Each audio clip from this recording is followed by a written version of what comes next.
সৌজন্যে ACI cardiac care. প্রিয় দর্শক, আপনারা দেখছেন এটিএন নিউজ। এসিআই ফার্মাসিউটিক্যালসের সৌজন্যে ওয়ার্ল্ড হাইপারটেনশন ডে উপলক্ষে বিশেষ আয়োজনে আপনাদের সবাইকে আমন্ত্রণ জানাচ্ছি আমি ডক্টর ফাইজা রাহলা।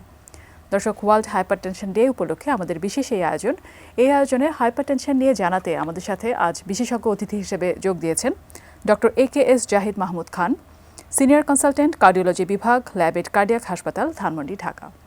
আপনাকে অনেক ধন্যবাদ আমাদের সাথে আমাদের আজকের এই আয়োজনে যোগ দেওয়ার জন্য। ধন্যবাদ ফাইজা, ডক্টর ফাইজা। ধন্যবাদ এটিএন নিউজ আজকে এই ওয়ার্ল্ড হাইপারটেনশন ডে উপলক্ষে আমাকে এখানে আমন্ত্রণের জন্য। আজকে আমরা আসলে হাইপারটেনশন নিয়ে আমাদের রোগীদেরকে সচেতন করতে চাই, জানাতে চাই। আজকে আমরা মূলত ডায়াগনোসিস কীভাবে কনফার্ম করা হয় এবং চিকিৎসা এই ব্যাপারে আপনার কাছ থেকে বিস্তারিত জানবো। তবে তার আগে শুরুতে হাইপারটেনশনের উপসর্গগুলো যদি আমাদের দর্শকদেরকে আরও একবার জানাতেন।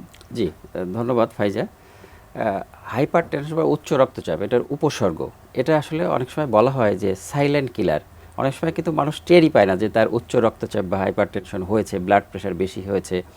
হাইপারটেনশন যদিও বলা হয় যে উচ্চ রক্তচাপ, তার মধ্যে প্রথমে আমরা আসবো যে আগে এটাকে ধরা হতো 140/90, যেমন উপরের যেটা সিস্টোলিক প্রেশার এবং ডায়াস্টোলিক প্রেশার 90-র উপরে। তো এখন এটাকে কিন্তু কমিয়ে নিয়ে আসা হয়েছে ওষুধ দেওয়ার ক্ষেত্রে। তো এটা হলে কিন্তু অনেক সময় মানুষ টের পায় না, বোঝেই না যে তার উচ্চ রক্তচাপ হয়েছে, সাইলেন্ট কিলার বলতে পারি। অন্যভাবে কখনো কখনো আমাদের রুগীরা প্রেজেন্ট করে যে এটার যে কমপ্লিকেশন হয়, মনে করেন একটা রুগীর স্ট্রোক হয়ে গেছে, তখন আমরা তার প্রেশার মেপে দেখি যে প্রেশার বেশি। আবার এমন হয় যে আমাদের কাছে আসছে যে সে চোখে কম দেখছে, অথবা কিছুটা ব্লাইন্ড, অথবা ভিজুয়াল অ্যাকুইটি কমে গেছে, তখন একজন আই স্পেশালিস্টের কাছে যায় অথবা আমাদের কাছে আসে, আমরা প্রেশারটা মেপে দেখি যে তার প্রেশার বেশি, হাইপারটেনশনে ভুগছেন।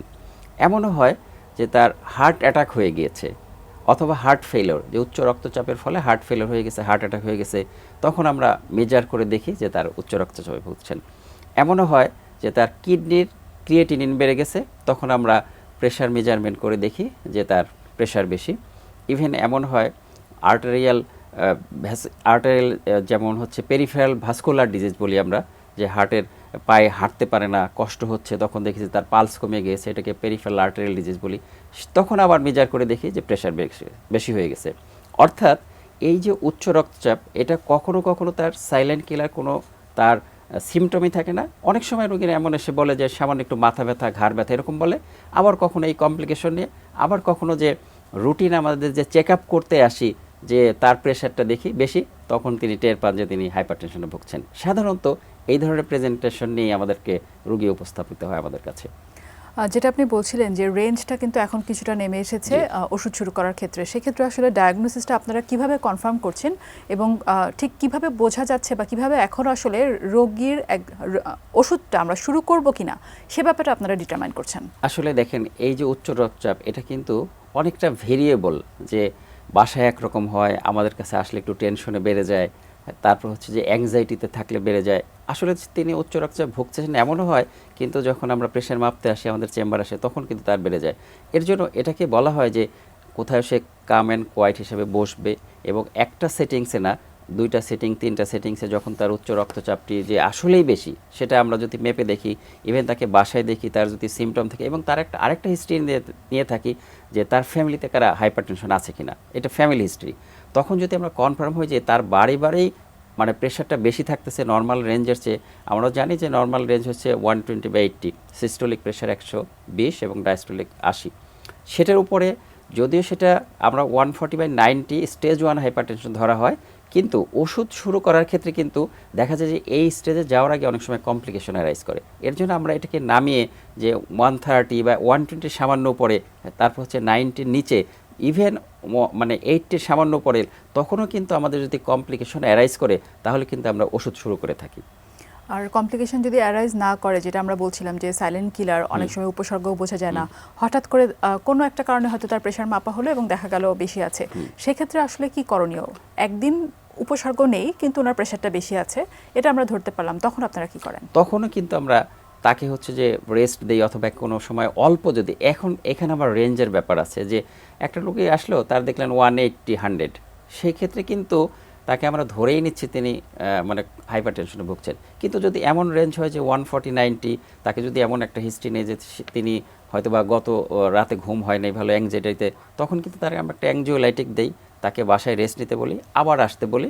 তখন আসার পর যদি দেখি যে না সত্যি তার বেশি আছে, তখন কিন্তু আমরা তার বয়স, সেক্স সব কিছু মিলে তার যে অ্যাপ্রোপ্রিয়েট ড্রাগসটা সেটা আমরা বলে থাকি। এবং অনেক সময় তার ড্রাগসের সাথে সাথে তার যে মানে উইদাউট ড্রাগস কিছু আমাদের আছে যেগুলো অতিরিক্ত লবণ খাবে না, সেগুলো বলে তার সমস্ত খাওয়া দাওয়া, সেগুলো লাইফস্টাইল, সেগুলো চেঞ্জ করতে বলি। এভাবে কিন্তু আমরা তার হাইপারটেনশনের জন্য আমরা সিলেক্ট করে থাকি তার উচ্চ রক্তচাপ ওষুধ লাগবে কি লাগবে না, তখন আমরা তার মেডিসিনে যাই যেটা তার অ্যাপ্রোপ্রিয়েট মেডিসিন হয়। বিস্তারিত এবং আপনার কাছ থেকে এখন আমরা ওষুধপত্র বা ট্রিটমেন্ট সে ব্যাপারে জানতে চাই যে কি ধরনের অপশন আছে, কতদিন বা কি ডোজে খাওয়া লাগে, এই ব্যাপারে আমাদেরকে বিস্তারিত যদি বলতেন। ধন্যবাদ ফাইজা, এটাও একটা সুন্দর প্রশ্ন। এখানে হচ্ছে যে ট্রিটমেন্ট অফ হাইপারটেনশন যদি এই কথাটা এই হেডলাইনে বলি, তাহলে তাকে আমরা বলবো যে তার একটা লাইফস্টাইল মডিফিকেশন, এটা এক নম্বর ধরতে পারি।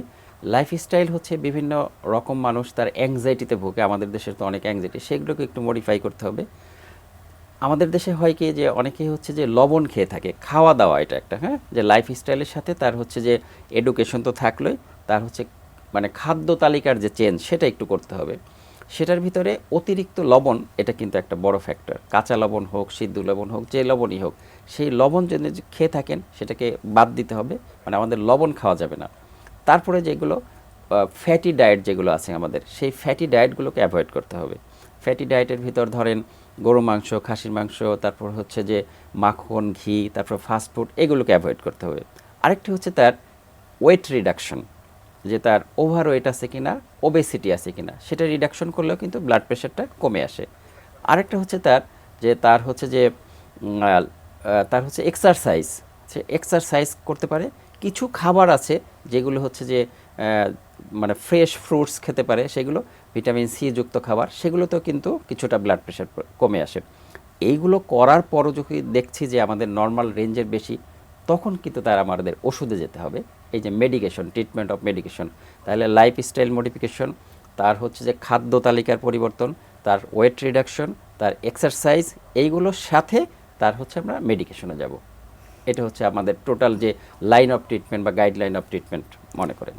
মেডিকেশনের ব্যাপারে বিস্তারিত যদি বলতেন যে কত ধরনের ওষুধ আছে, কোনটা কার ক্ষেত্রে দেয়া হচ্ছে, কিভাবে দেয়া হচ্ছে। হ্যাঁ, এটা আসলে অনেক বড় কথা, যদিও মানে এটাকে অনেকগুলো classification of anti hypertensive drugs আমরা বলে থাকি, যেগুলো কমনলি আমরা ব্যবহার করি। যে বিটা ব্লকার যেটা একটা ওষুধ আছে, যার ভিতরে অ্যাটেনেরল আছে, বিসোপ্রোলল আছে, হ্যাঁ, কার্ভেডেলল আছে, এই সমস্ত ওষুধগুলোর যেগুলো জেনেরিক নেম বলতেছি, সেই ওষুধগুলো আমরা সিলেক্ট করব কোন রোগীর ক্ষেত্রে কোনটা অ্যাপ্রোপ্রিয়েট, একটা বিটা ব্লকার। তারপরে আছে পরের হেডলাইনে যদি ধরি আমি ক্যালসিয়াম চ্যানেল ব্লকার, আরেকটা হেডলাইন।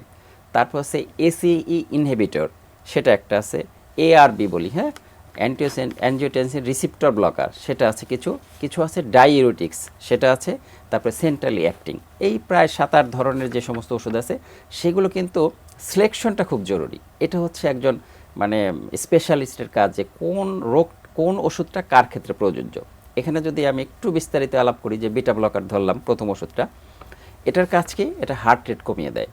এটা যদি ধরেন একটা রোগীর হার্ট অ্যাটাক হয়ে থাকে, সেই ক্ষেত্রে একটা রোগীর বুক ধরপড় করতেছে, হার্ট রেট বেশি, সেই ক্ষেত্রে আমরা দিব বিটা ব্লকার, এখানে অ্যাপ্রোপ্রিয়েট। আবার হচ্ছে যে এই বিটা ব্লকারের মধ্যে 2-3 রকমের আছে, কোনটা দিব সেটা সিলেকশন একটা ব্যাপার। আবার এখানে যদি কারো অ্যাজমা থাকে তাহলে কিন্তু দেওয়া যাবে না। এই মানে কিছু আছে ইন্ডিকেশন, কিছু কন্ডা ইন্ডিকেশন, তার হচ্ছে যে তার সিলেকশন অফ ড্রাগ। তারপরে যে ক্যালসিয়াম চ্যানেল ব্লকার বললাম, এটা কিন্তু অনেক প্রেশার কমিয়ে দেয়, হ্যাঁ। এই ক্ষেত্রে আবার যেমন যাদের নাকি আবার পা ফুলে যায়, কিছু ক্যালসিয়াম চ্যানেল ব্লকার আছে, তা আমাদের এই ওষুধটা দেওয়ার ক্ষেত্রে এটা আবার হার্টবিট বাড়িয়ে দেয়। তো এখানে হার্টবিট বাড়িয়ে দিচ্ছে, কোনো ওষুধ পা ফুলতেছে, বয়স কেমন, এর উপর সিলেকশন করে আমরা ক্যালসিয়াম চ্যানেল ব্লকারটা দিব। তারপরে যেটা এসি ইনহিবিটর, র্যামোপ্রিল আছে, যেটা র্যামিপ্রিল বলি, সেটা আবার কিছু যাদের হার্ট ফেলার আছে তাদেরকে আমরা দিব। সেই ক্ষেত্রে আবার যে কিছু আছে সেটা ক্রনিক কাপ করে, যদি কার কাশি থাকে সেটা দেওয়া যাবে না।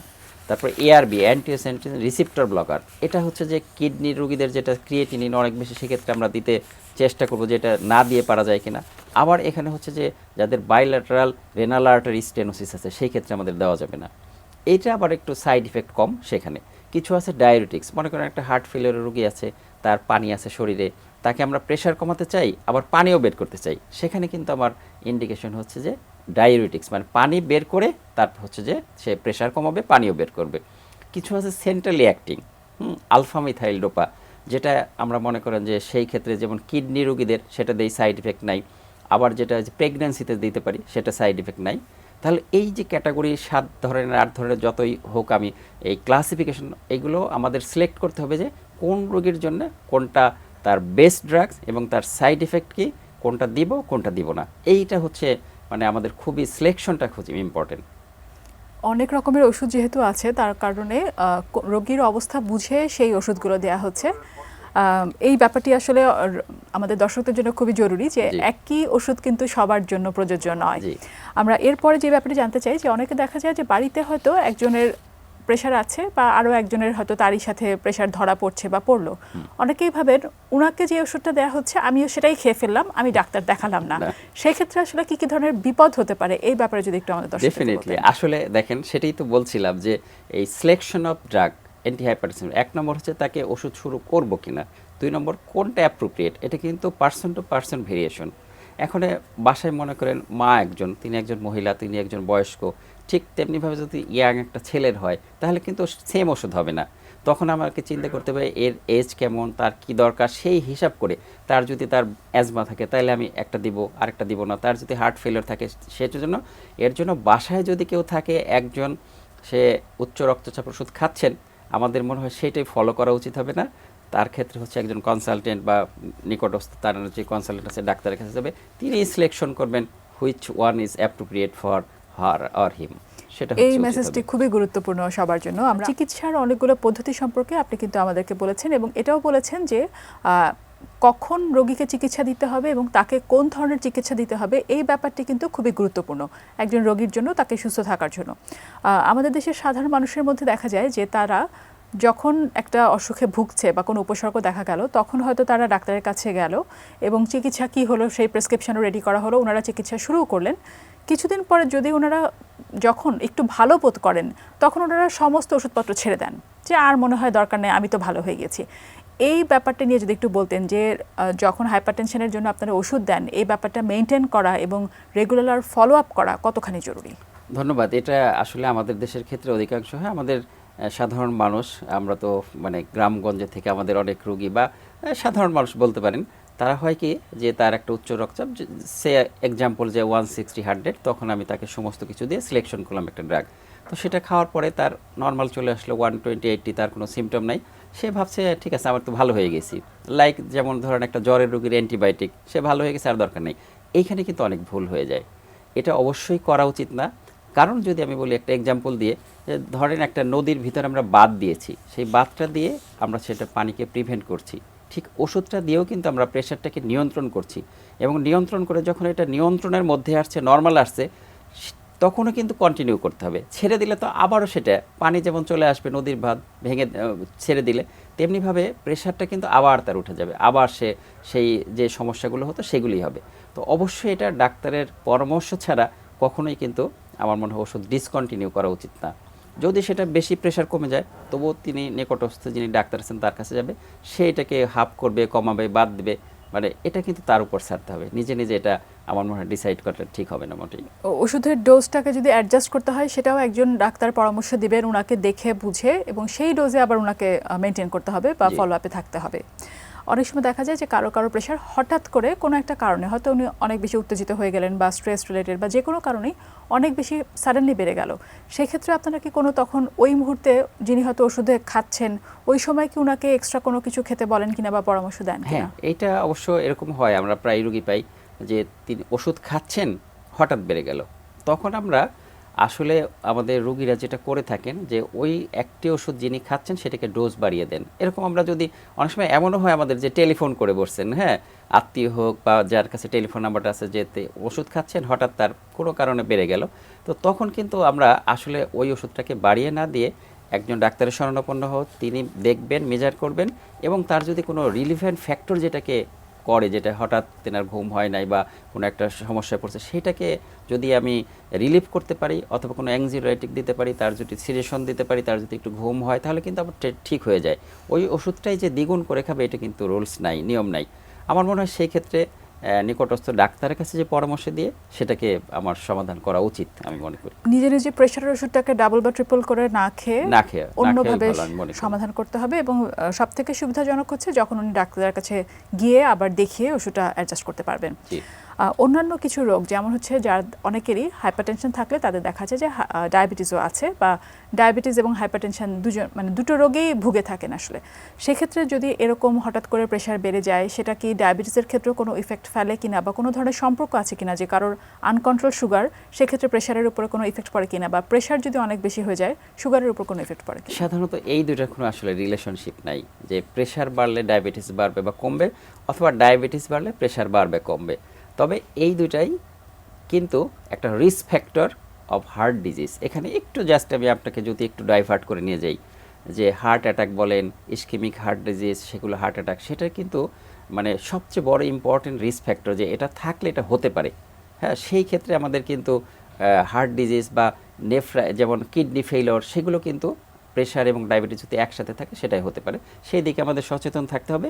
কিন্তু মানে মানুষের যদি ধারণা এমনটাই থাকে যে আমার ডায়াবেটিস বেড়ে গেছে প্রেশারও বাড়বে, এই ধারণাটা আসলে ভুল। সেখানে প্রেশার এবং ডায়াবেটিসের সাথে কিন্তু এর কোনো সম্পর্ক নাই। এই দুটোর মধ্যে কোনো সম্পর্ক নেই, কিন্তু হার্টের রোগের সাথে দুটোর আলাদা করে সম্পর্ক আছে। সাধারণ মানুষ যারা হয়তো হাইপারটেনশনে ভুগছেন তাদের মধ্যে অনেক রকমের প্রশ্ন আসতে পারে, বা অনেকেই বুঝতে পারেন না যে কোথায় যাব, কি করব। এই সময় তাদেরকে সচেতন করার জন্য, বা তাদের আসলে মনের মধ্যে অনেক প্রশ্ন কিন্তু এটাও হয়তো বুঝছেন না যে কখন আমি ডাক্তারের কাছে যাব, এই ব্যাপারটা নিয়ে আসলে আমরা কিভাবে তাদেরকে সাহায্য করতে পারি? এইটা যদি এই যে এখানে একটু আমি যদি ব্যাকে যাই, যে হাইপার টেনশন দুই ধরনের, আমরা হয়তো বা আপনার আলোচনা এসেছে বা আসবে, সেটা শুধু একটু জাস্ট যে ইসেনশিয়াল হাইপার টেনশন, এটা হচ্ছে 95% ক্ষেত্রে যেটা জেনেটিক্যালি আসতেছে, আর হচ্ছে সেকেন্ডারি হাইপার টেনশন, অন্য একটা রোগের কারণে উচ্চ রক্তচাপ। তো এইটা হচ্ছে খুবই কম। তো যখন নাকি একটা রোগী বা তার উচ্চ রক্তচাপ হয়, তখন কিন্তু তার নিজে নিজে অ্যাসেসমেন্ট হয়তো সে বাসায় বসে মাপতে পারে, দেখতে পারে, নিকটস্থ নিজেদের বাসায় প্রেশার মেশিন থাকতে পারে, সেটাতে দেখলো, দেখে যদি সে নর্মাল ব্লাড প্রেশার চেয়ে উপরে যায়, তখন অবশ্যই একজন নিকটস্থ ডাক্তার, তিনি হন এমবিবিএস ডাক্তার, কোনো সমস্যা নেই। আমাদের দেশের এমবিবিএস ডাক্তাররাও তাকে কনসালটেশন দিতে পারে তার ওষুধ লাগবে কিনা। মানে এই ক্ষেত্রে তারকে নিজে নিজে মানে অ্যাসেসমেন্ট করে ওষুধ খাওয়ার চেয়ে আমার মনে হয় ডাক্তারের শরণাপন্ন হওয়াটাই ভালো হবে আর কি।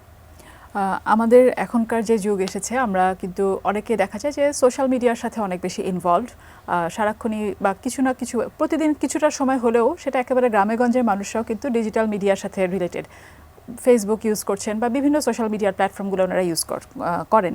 সেক্ষেত্রে আমরা কোনোভাবে তাদেরকে সচেতন করার জন্য আসলে এই প্ল্যাটফর্মগুলোকে ইউজ করতে পারি কিনা? ডেফিনেটলি পারি, এবং আসলে তো আমরা বর্তমান ডিজিটাল যুগেরই ডাক্তার আমি মনে করি, এবং আমাদের দেশ অগ্রগতি ডিজিটালাইজেশন হচ্ছে। সেই ক্ষেত্রে আগে যেমন মানুষজন বই পড়তো, পেপার পড়তো, সেগুলো কিন্তু এখন ছেড়ে দিচ্ছে। তা আমরা কিন্তু মানুষকে সচেতন করতে চাই, আমার দেশের লোককে আমরা সচেতন করতে চাই। সেক্ষেত্রে কিন্তু আমরা ডিজিটাল মিডিয়ায় অবদান রাখতে চাই, এবং আপনারা জেনে খুশি হবেন যে আমি একটা ডিজিটাল মিডিয়ায় ইউটিউবে এবং ফেসবুকে ডাক্তার এ.কে.এস. জাহিদ মাহমুদ খান, এটা নিয়ে যদি কেউ সার্চ দেয়, তাহলে অনেক চেষ্টা করেছি আমার সাধারণ জনগণের জন্য সিম্পল বাংলা ভাষায় কথা বলে তাদেরকে বুঝিয়ে দেওয়ার জন্য, যে উচ্চ রক্তচাপ বলেন, তারপরে হার্ট ফেলিওর বলেন, তারপর হচ্ছে যে কার্ডিয়াক অ্যারেস্ট বলেন, তারপর হচ্ছে যে এই যে সময় হার্ট অ্যাটাক, হ্যাঁ, হার্টের যাবতীয় কিছু নিয়ে আমি চেষ্টা করেছি অল্প সময়ে। তো এটা যদি কেউ দেখে, নিজেরাই কিন্তু অনেকটা সচেতন হতে পারবে। তার মানে আসলে আপনারও কিছু উদ্যোগ আছে, চেষ্টা মানে এটা তো করতে হবে, মানুষকে ধরেন সচেতন তো করতেই হবে। এখন কেউ যদি বই না পড়ে, আগে আমরা বই লিখতাম, আচ্ছা কেউ যদি পেপার না পড়ে, তাহলে এখন যাবে কোথায়? তো মানুষ যেটা করে আমরা তার থেকে তো সরে আসতে পারি না, আমরা সেই দিকে ইনভলভ করতে চাই, তাদেরকে আমরা এই অবদানটুকু রাখতে চাই, তাদেরকে অ্যাওয়ারনেস বাড়ানোর জন্য। ট্রিটমেন্ট নিয়ে যখন আমরা কথা বলছি, ট্রিটমেন্টটা যদি ঠিকমতো না নেওয়া হয়, অনেকেই ওষুধপত্র হয়তো একবার খান, আবার ছেড়ে দেন, আবার কিছুদিন খেলেন, আবার কিছুদিন ছেড়ে দিচ্ছেন, এই ধরনের ডিসকন্টিনিউ যদি করেন এবং ঠিকমতো মেনে না চলেন, তাহলে উনি কিভাবে ভুক্তভোগী হতে পারেন? এটা খুবই ইম্পর্টেন্ট, যে ওষুধ খাচ্ছেন, ছাড়ছেন, উচ্চ রক্তচাপ দীর্ঘদিন আছে, তাহলে যে কমপ্লিকেশন বলি আমার, ভয়াবহতা, এটা কিন্তু মারাত্মক। যে একটা রোগীর উচ্চ রক্তচাপ ভুগছেন, তার কিন্তু যদি আমি উপর থেকে ধরি, তার কিন্তু ব্রেনের স্ট্রোক হতে পারে, এক। 2 নম্বর হচ্ছে তার চোখ, সেখানে ভিজুয়াল অ্যাকুইটি কমে যেতে পারে, চোখে কম দেখতে পারে, ইভেন ব্লাইন্ডনেস হতে পারে, উচ্চ রক্তচাপের যে ভয়াবহতা কমপ্লিকেশন হতে পারে। হার্টে যদি আসি, হার্ট অ্যাটাক হতে পারে, হার্ট ফেলিওর হতে পারে। যদি কিডনিতে আসে, সেখানে রেনাল ফেলিওর, ক্রিয়েটিনিন বেড়ে যেতে পারে, এবং হাত পায়ের যেতে পেরিফেরাল আর্টারি ডিজিজ। এই যে 5টা কমন রোগ, এটা কিন্তু তার কমপ্লিকেশন হিসাবে আসতে পারে উচ্চ রক্তচাপের। এটাই কিন্তু তিনি ভুগতে পারেন যদি তিনি উচ্চ রক্তচাপের ওষুধ না নেন অথবা ইররেগুলার ওষুধ খান। এটার জন্য খুবই সচেতন থাকা উচিত আমি এবং মনে করি। নিয়মিতভাবে ওষুধগুলো খেতে হবে। জি। আমরা একেবারে শেষ প্রান্তে পৌঁছে গিয়েছি। আমাদের দর্শকদের উদ্দেশ্যে সামগ্রিকভাবে যদি কিছু বলতেন। ধন্যবাদ ডক্টর ফাইজা এবং এটিএন নিউজকে। আমাদের এই ওয়ার্ল্ড হাইপার টেনশনে আমার একটাই কথা, যে উচ্চ রক্তচাপ থাকুক বা নাই থাকুক, আমাদের দর্শক শ্রোতা যারা দেখছেন, আপনারা মাসে একদিন হোক বা যদি মনে করেন যে তার ফ্যামিলিতে উচ্চ রক্তচাপ আছে, তিনি কিন্তু প্রেশারটা মেজার করবেন, এবং মেজার করে যদি তার উচ্চ রক্তচাপ পান সেটা নিয়ন্ত্রণ করবেন, একজন ডাক্তারের নিকট যাবেন, এবং তার ইচ্ছা মতো ওষুধ ছাড়বেন না। এবং আমি মনে করি তার রেগুলার ওষুধ যদি লাগে ডাক্তারই ঠিক করে দিবেন। এই সচেতনতাটুকু যেন আপনাদের মধ্যে হয়, এই কামনা। এবং আমার একটা রোগীর যেন উচ্চ রক্তচাপ না ভোগে, তার জন্য কোনো কমপ্লিকেশন হয়, এই আশা ব্যক্ত করে আমি শেষ করতে চাই। আপনাকে অনেক ধন্যবাদ আমাদের আজকের এই আয়োজনে যোগ দেওয়ার জন্য এবং হাইপারটেনশন সম্পর্কে, চিকিৎসা সম্পর্কে এতগুলো তথ্য আমাদের দর্শকদেরকে দেওয়ার জন্য অনেক ধন্যবাদ। ধন্যবাদ ডক্টর ফাইজা আপনাকেও। প্রিয় দর্শক, এসিআই ফার্মাসিউটিক্যালসের সৌজন্যে ওয়ার্ল্ড হাইপারটেনশন ডে উপলক্ষে আমাদের বিশেষ এই আয়োজন আজ তাহলে এ পর্যন্তই। ভালো থাকুন, সুস্থ থাকুন এবং দেখতে থাকুন এটিএন নিউজ। সৌজন্যে এসিআই কার্ডিয়াক কেয়ার।